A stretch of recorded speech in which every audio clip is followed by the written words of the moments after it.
exterminated. It fits into the same category. Remember, we're studying back about Abraham and being told to go and offer his son as a burnt sacrifice. And he had figured out in his mind already, as we read in Hebrews chapter 11, if I kill him, he's not going to stay dead because he's going to have children, and he can't have children if he's dead, and so God's going to raise him from the dead. Now, how did he figure all that out? Well, number one, he trusted at what God said about him being from his seed, all nations of the earth is going to be blessed. And so if here's something that he's been told to do that's going to interfere with that, then he's figuring out in his own mind how that's going to be accomplished. He can't stay dead. Same principle with Mordecai, you know. I know that all the Jews can't be exterminated. So they were dependent upon the promise that God made, and as they were given the opportunity to act in accordance with good ethical decisions, then everything turned out all right. But God was going to provide the answer whether they did anything or not.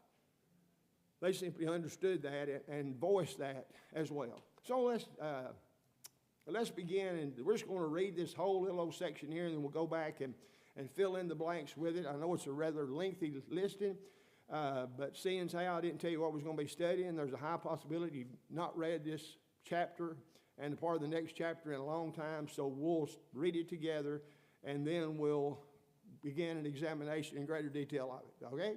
Genesis chapter 27, of course, this is King James. And it came to pass that when Isaac was old and his eyes were dim, so that he could not see, he called Esau, his eldest son, and said unto him, My son, and he said unto him, Behold, here I am, or here am I.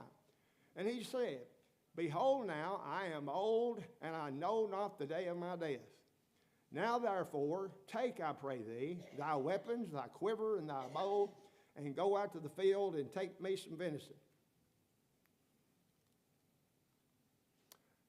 And make me savory meat, such as I love, and bring it to me that I may eat, that my soul may bless thee before I die. And Rebekah heard when Isaac spake to Esau his son, and Esau went to the field to hunt for venison, and to bring it. And Rebekah spake unto Jacob her son, saying, Behold, I heard thy father speaking to Esau thy brother, saying, Bring me venison, and make me savory meat, that I may eat, and bless thee before the Lord before my death. Now therefore, my son, obey my voice according to that which I command thee. And this, of course, is Rebekah telling Jacob.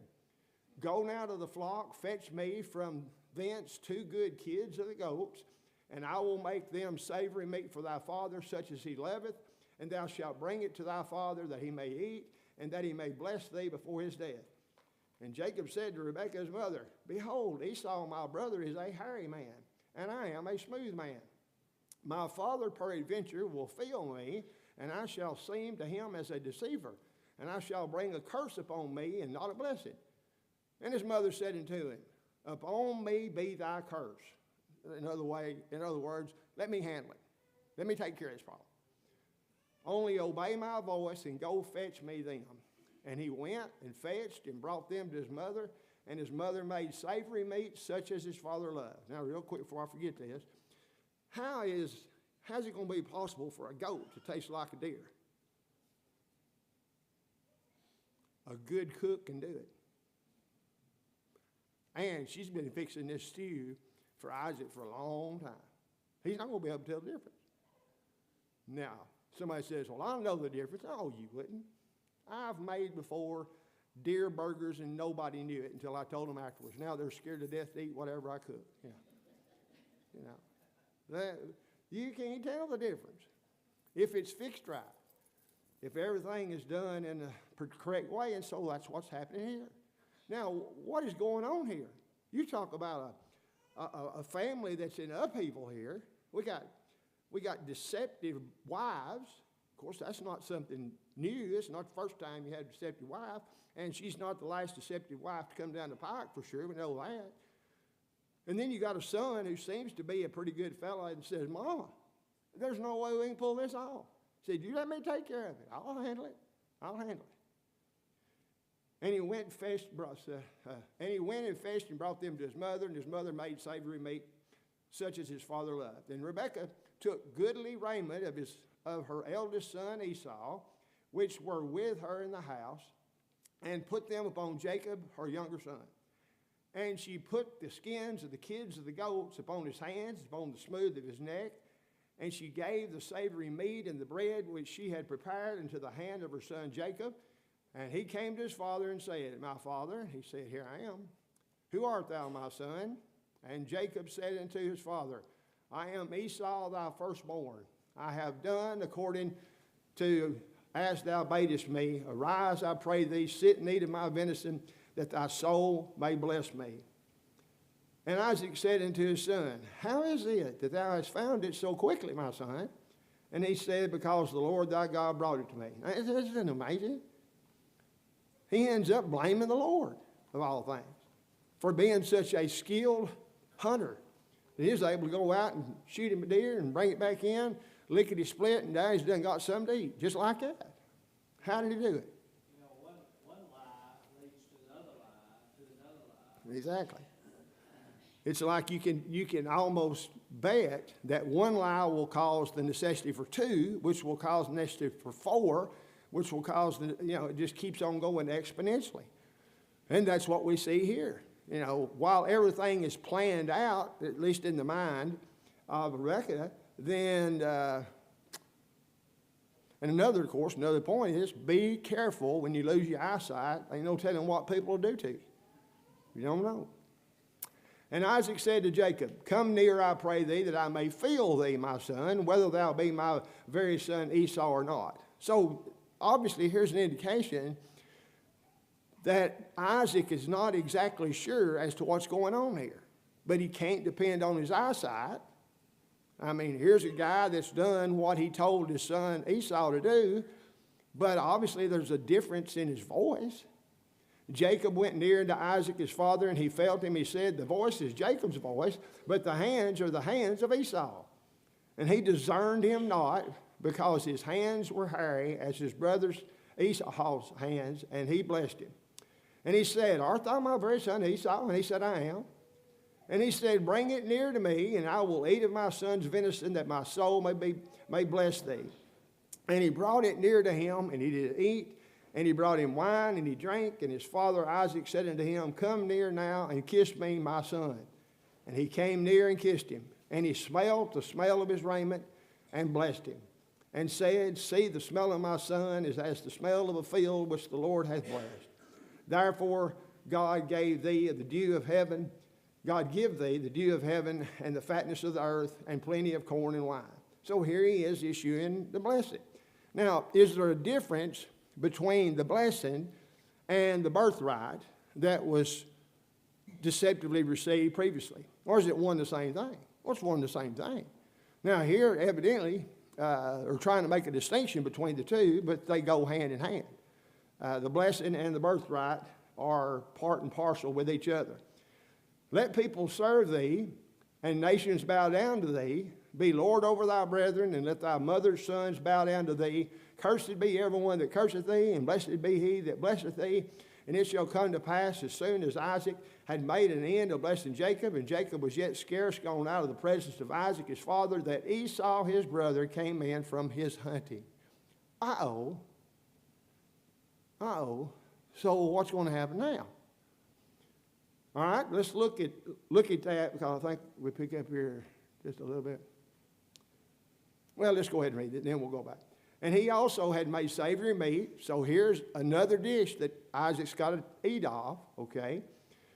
And brought it to his father, and said unto his father, Let my father arise and eat of his son's venison, that thy soul may bless me. And Isaac his father said unto him, Who are you? And he said, I am thy son, thy firstborn Esau. And Isaac trembled very exceedingly, and said, Who? Where is he that hath taken venison and brought it to me? And I have eaten of all before thou camest, and have blessed him. Yea, and he shall be blessed. And when Esau heard the words of his father, he cried with a great and exceeding bitter cry, and said unto his father, Bless me, even me also, O my father. And he said, Thy brother came with subtlety, and hath taken away thy blessing. And he said, Is not he rightly named Jacob? For he hath supplanted me these 2 times. He took away my birthright, and behold how he hath taken away my blessing. And he said, Hast thou not reserved the blessing for me? Now, what's interesting here, and you can see it in what Esau is saying, the name Jacob means supplanter. It's the concept built into the name is a deceiver. And so Esau's saying he sure was named right, wasn't he? You know, sometimes names don't mean anything, but names mean a lot right here, obviously, in the situation as it relates here. And Esau answered and said unto Esau, Behold, I have made him thy Lord, and all his brethren have I given to him for servants, and with corn and wine have I sustained him. And what shall I do now unto thee, my son? And Esau said unto his father, Hast thou but one blessing, my father? Bless me, even me also, O my father. And Esau lifted up his voice and wept. And Isaac his father answered and said unto him, Behold, thy dwelling shall be the fatness of the earth and of the dew of heaven above. And by the sword thou shalt live, and shalt serve thy brother. And it shall come to pass, when thou shalt have dominion, that thou shalt break his yoke from off thy neck. And Esau hated Jacob because of the blessing wherewith his father blessed him. And Esau said in his heart, The days of mourning for my father are at hand. Then will I slay my brother Jacob.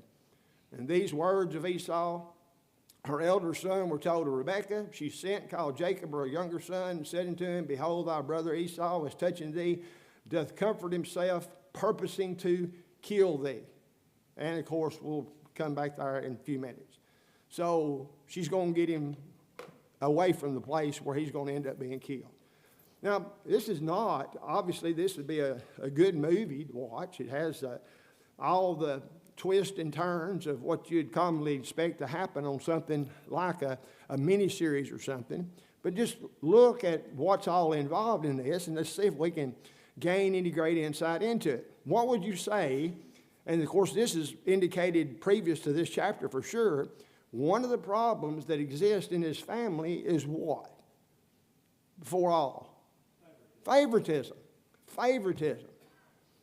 You've got a son that is favored, the favorite son of his father, and you've got a son who's the favorite son of the mother. Well, that's not a good thing. That's not going to work out good. And of course, we end up seeing how that Jacob ends up suffering the same consequences that he's instigating here and a part of here when he ends up having a favorite son in Joseph and thinks that he's been killed by his older brothers. And of course, you know, the fact that Joseph is the first son of the woman that he actually worked to have and to marry, the real woman that he loved. But all that indicates is you shouldn't have 4 mamas for your kids anyhow. You know, that's not going to be good. There's going to be favorites. And you get mad at your one wife, and so you take it out on her kids, and you like the other wife's kids. So there's all kind of problems that could be alleviated because from the beginning it was not so. I mean, from the beginning, God said through Jesus in Matthew chapter 19 that it was supposed to be one man for one woman for life. And God, of course, through the hardness of the people's hearts, allowed them to write a bill of divorcement and to put them away. But from the beginning, it was not so. And so anytime you see individuals deviating from God's original plan, then you're going to have problems. And they are everywhere. Now, you can't say that's the problem here, you know, because Isaac just has this one wife. But the way they conduct themselves in this relationship is going to have repercussions even till today, for sure. One of the things that's mentioned is that are the descendants of Esau, are they going to be a powerful nation? Yeah, they are, aren't they? They're not going to be the chosen people of God. They're not going to be that group of people. But they're going to have great bounty, and they're going to be great farmers and have a whole lot of stuff as well. But they're not going to be of the nation of Israel because they're not from Jacob. They are kin to him, obviously. And that's going to, of course, be another problem as they continue to develop down through history as well, is their inability to get along with each other, even though we'll end up seeing that the brothers patch things up supposedly, but the descendants never do, and we even talked about that last week or the week before as well.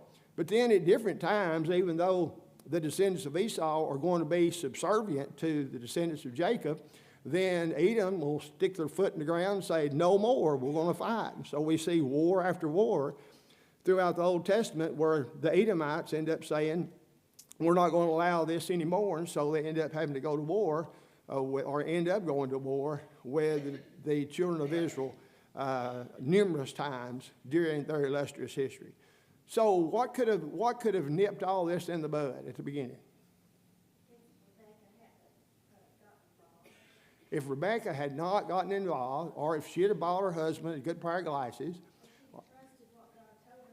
Exactly.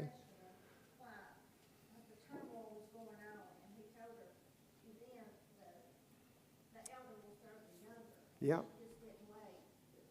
And of course, that's going to end up happening, but evidently she thinks, and I don't think she thinks this, I don't really think she's involved in that saying, well, I'm going to make sure that prophecy that was made about my sons comes true. I don't think she's thinking that, really. I think she just has a fondness for Jacob above Esau, and he's different. These are twin boys, but they're different as night and day. You know, they don't look the same. They don't have the same desires. Yeah, I mean, yeah, because that happened when before they were even born, and so that's not even figuring it. But if someone say, well, that had to happen because God said, no, not that way, obviously. It's, do what? Oh, absolutely. Yeah. Absolutely. The older is going to serve the younger for sure. And by having a name like Jacob or supplanter, or even one word study I looked at, it called him the heel grabber, you know, which is what happened, you know, and they were struggling in their mother's womb. And also, anyhow, if these things had not transpired, if this partiality towards each other had not have existed, and the thing is, it doesn't mean that they both had to be exactly identical to each other.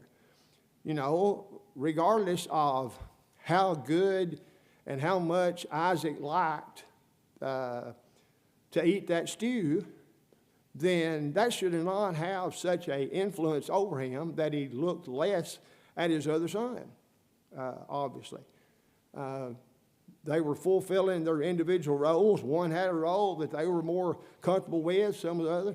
You know, that's why you don't want to be involved to too much of a degree in making decisions for your children, you know. And of course, we've known individuals who were pushed to be a doctor or a lawyer or something like that, and ended up in turmoil because all they really wanted to do was work on cars. You know, was anything wrong working on cars? Of course not. But yet the pushing of parents for something that they want to happen oftentimes overrides the desires of the individual child, which is when we quote, train up a child in the way he should go, the idea there is train up a child according to his way, okay? Everybody's not the same. Two kids are not the same.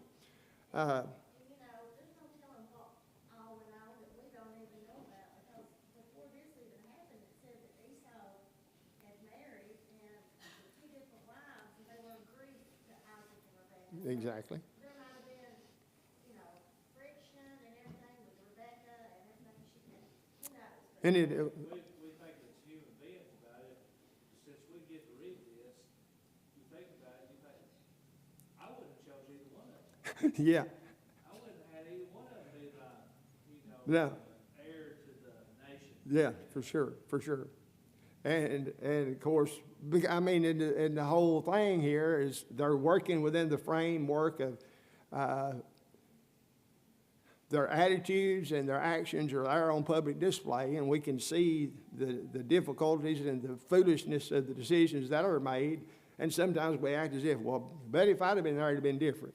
Well, Jacob wasn't worried about being unethical. He was worried about getting caught. Exactly.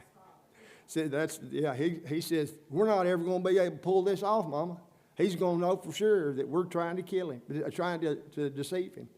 And even Isaac depends upon his smell and taste of that food and all that. So while he is, in fact, blind and can't tell them from one another what little bit of ability he does have leads him to the wrong conclusion. And then, as it is the case so many times, as soon as all that's accomplished, then here walks Esau. And he's got his stew. Now, I'd like to see what that stew tasted like compared to what Rebecca cooked up, you know. Did it taste just about the same? You know? We don't know, but it seems as though he didn't have a chance or even want to eat it because he knew he'd been deceived.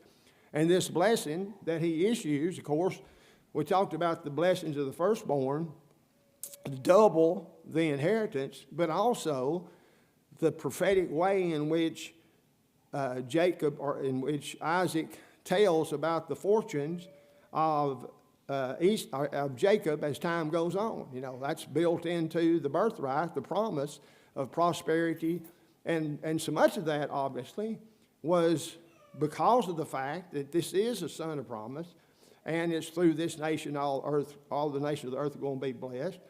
And so it's not that people's free moral agency is removed, it's that this is the way God planned for it to happen, and it's going to happen this way in spite of the foolish decisions that the individuals sometimes make in that regard.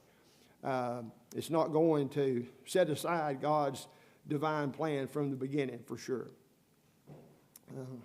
And so it doesn't surprise us then at the end, Rebekah says to Isaac, I cannot have another daughter-in-law like we've got with Esau.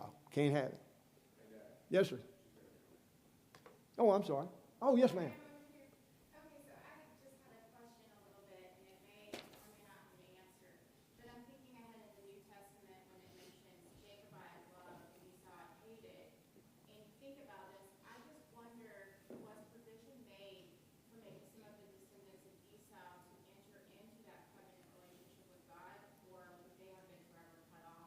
Yeah, that's a good question. And, of course, the fact of the matter is that with the gospel, you know, everybody, regardless of their physical lineage, regardless of their genes or the gene pool from which they came, everybody is going to be saved the same way through the gospel. And certainly, even there's probably some Edomites that were proselyted into the Jewish religion. You know, I'm pretty well, yes, sir.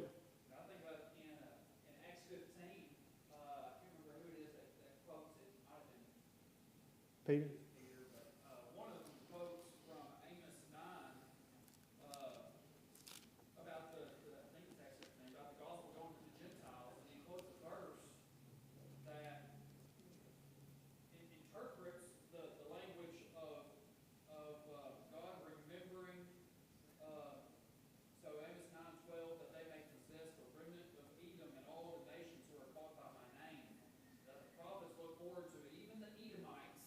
And it seems like in Acts 15 they interpret that to represent all of humanity being included in that, in the blessings of Jacob. He comes back full circle. Yeah. Yeah, what had been lost by the foolish decision of Esau, the provisions and opportunity will be there for even his descendants to be able to be saved through the blood of Christ, you know, in the future. And, of course, you know, one of the things that we don't have specific information about is concerning the law under which everybody that was an Israelite lived under. You know, we know they lived under law, and most of the time we'd observe it to be something similar to patriarchal law. It's like patriarchy and patriarchal law continued, and then for this group of people, then the law of Moses carries forth. But what about the rest of the human race when the children of Israel were held responsible under the law of Moses? Well, that continued on to a degree, had to. Because where there's no law, there can't be no sin, and so we know there was sin. And we have examples like when Jonah, of course, went and preached to Nineveh. Well, what was his message? Well, it was a simple message of condemnation, yet 40 days, and Nineveh will be destroyed. So, but they were not being held responsible for not observing the Sabbath day, because that was not a law they were under. Were they guilty of bloodthirstiness and barbarity? Well, sure, you know. So general principles God held those non-Israelite nations to, but not to the specifics of which the children of Israel were given that law. And of course, then at the cross, then there's no such thing as multiple laws today, because everybody is going to be saved, if they are saved, the same way. It's through the blood of Christ. So certainly, what was, and you look back over history, well, even Peter talks about how that the angels peered into the things that were written relative to the coming Messiah and all the glory associated with that. The prophets, when they read, they say, "Oh, is this going to happen in our lifetime?" And of course, they were told no, but it's coming in the future. So they were not going to personally be able to benefit from it, but that which they spoke of, they would be able to enjoy by virtue of the fact that Christ is dying and his blood is going to be rolling backwards to cover those previously who were faithful, and forward until the end of time for those that are a part of his covenant today. Anything else about that? All right. And so here she's worried and properly concerned that she's going to end up with nothing but half heathen grandkids. And so she makes the determination that simply cannot happen. And so here we have where then Jacob goes to Padan Aram and gets him a wife of his mother's people. Now, even when we think about the wife for Isaac, this was not a matter in the eyes of Abraham of getting somebody that's perfect, but somebody that had a whole lot more going for them by virtue of the fact that they were raised among God-fearers than just the regular population. If you get, how many pockets of righteous people do you think existed in Canaan? Probably not any. And so to get a wife from there is doomed for destruction. It's going to be bad from the get-go. There was a reason why God said wipe them completely out, annihilate them, scrape them off the earth. There are no redeeming qualities in this people. Now, they weren't that bad at this time, but certainly the beginning phase of it had developed to the point where you don't get you a wife from among these people. They still possess free moral agency for sure, but there's so much baggage that goes along with it, it's just not going to be worth it. You can nip that in the bud and make sure you don't ever have the opportunity to grow and develop. And that's the same way here with where he's going to be getting, where Jacob's going to be getting him a wife.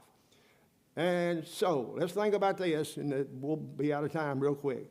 When you do something wrong, and this is based on what we've just seen, the decisions made by all four individuals in this particular narrative, when you do something wrong, that is, make a bad choice, do you always get caught and get in trouble?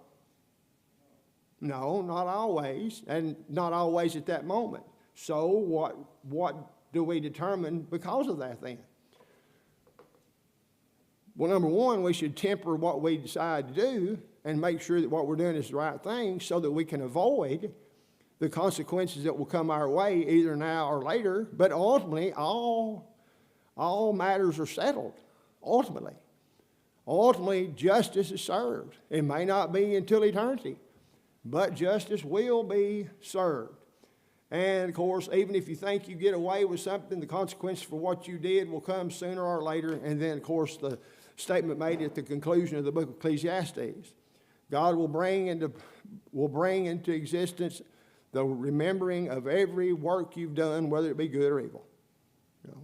That's why he says, previous two verses, fear God, keep his commandments, for this is the whole of man. Because God will bring every secret work into being revealed. So one way or another, we will have to meet the unrepented of sin that we're guilty of for sure, either now or on Judgment Day. Very quickly, who were Jacob and Esau's parents? Rebekah and Isaac. Who were their grandparents on their father's side? Abraham and Sarah. One of these twins, with the help of his mother, tricked his father Isaac. Of course, that's Jacob. And we saw in this particular lesson how the family was hurt by those decisions. And we're not even started with the hurt and the turmoil that exist because of the decisions you're made. Now, one thing that maybe we overlook, the significance of the birthright and the significance of the promise and the blessings being bestowed on the firstborn that was here supplanted. Now, what was the word that was used to describe the attitude and the mentality of Esau in regards to the birthright? He despised it. And that's not that he hated it. That's not that but it's that he did not properly value it. You know. Now you can think less of something than you ought to think of it, and that is exactly what happened here. He thought, or at least he expressed himself as if he's going to die if I don't get something to eat. If I don't get something to eat, what good is going to be a birthright if I'm dead? What good is it going to be for me to get the blessings bestowed upon me by my Father that I can figure into this long line of people with whom the Messiah is going to come? What good is that going to be to me if I die? Was he really that hungry? Why, probably not. Had he eaten the day before? Well, probably. You know, he wasn't really going to die. So he was overstating his condition. Woe is me, nobody's ever been in such a position as me. If I don't eat something, I'm going to be the very first person that died because of not eating one meal. That's not simply going to be the case at all. But it did show his lack of respect for what should have been a very valuable thing for him to hold on to where somebody would have to pry his fingers off of it. But that's not the way he looked at it. He looked upon it as a common thing, or just a regular old, not amount to much anything thing. That's why he looked at it. And because he looked at it like that, he treated it like that. Now, it's the wrong way to think about it. It's the wrong way to react towards it. But yet he did it. Thus, he made the foolish decision to trade his birthright. Would this have happened somehow, some way, anyway? Sure. Can God use the dumb decisions made by men to accomplish his will? Absolutely. You know? I mean, when on the day of Pentecost in Acts chapter 2, when Peter says, this has fallen out through the foreknowledge of God, that which you see and hear this day. This has all been accomplished, and it's according to prophecy. So they're rejecting the Messiah and hollering, crucify him, end up figuring into the accomplishing of God's plan for the redemption of mankind. So he used the Jews' ignorance, he used the Jews' envy, their rebellion, he used all that to bring about his promise being fulfilled and the establishment of the Lord's church on Pentecost Day. Yes, ma'am. Yes, sir. Yes, ma'am. Oh, Sue, I'm sorry.